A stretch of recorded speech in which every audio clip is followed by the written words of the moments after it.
Have you ever owned an elderly dog that you knew was getting close to the end?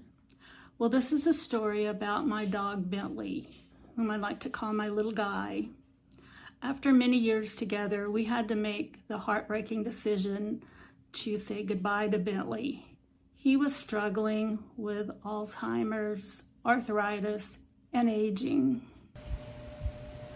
Bentley was a pocket beagle, very small, and I got him from a family whose son had autism, and the son was having problems with Bentley because he was just too much in his face.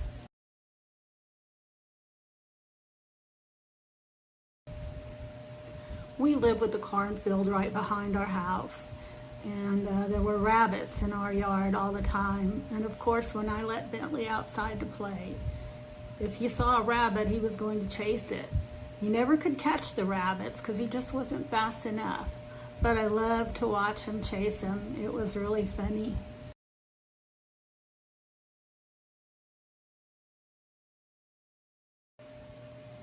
Those were such great memories with him. But I began grieving the healthy version of him as he got older. That part especially happens with canine dementia, where you see them going from being so happy, running and playing, to a dog that doesn't really know where he is anymore.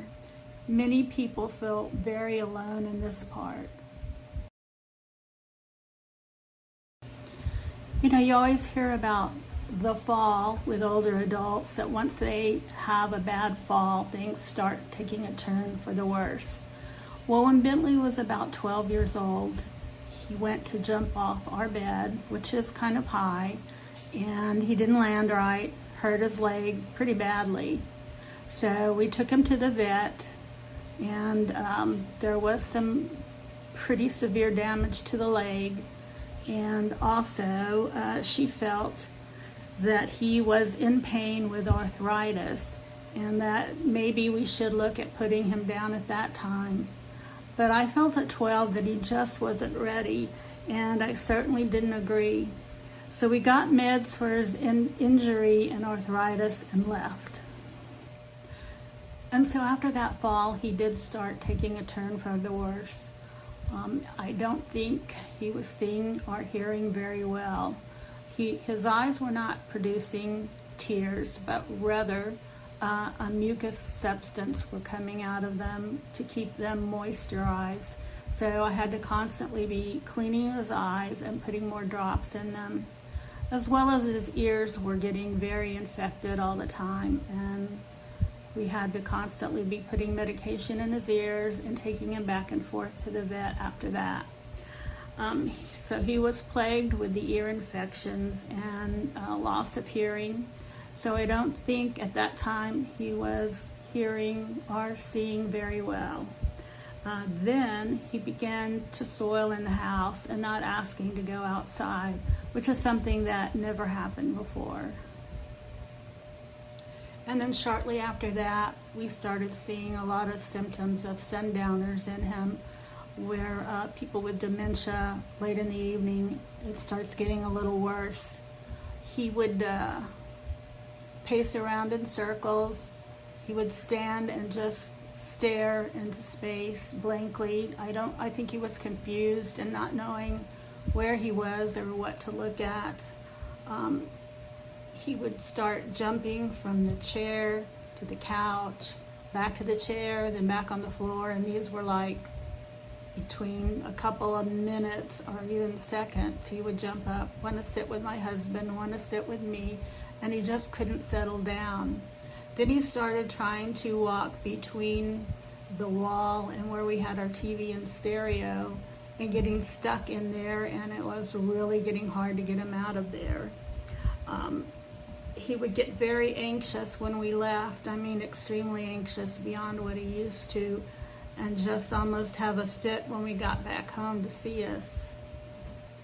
And the vet gave us a list of things to look for in your pet when you think they might be going through the dementia stages.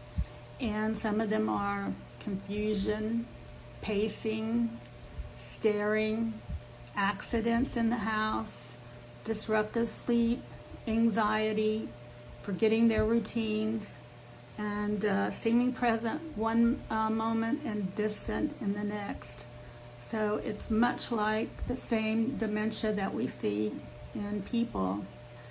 I didn't realize until later how much caring for Bentley brought back the feelings of when my mother had dementia just a few years earlier. It did stir up some grief within me, seeing him go through the same things that she did. So I wanted to make this video for others out there who are going through something like this with their pet, and maybe look at the signs that we struggled through and see if it's the same. And what I'd like to do is make another video which goes through what we did to get him euthanized with the vet, and how you go through that process. So I'll make another video for you, and if you like, go ahead and subscribe to my channel. And if you have any questions, just write them below and I'll be happy to answer them. And I'll look forward to the next video. Thank you.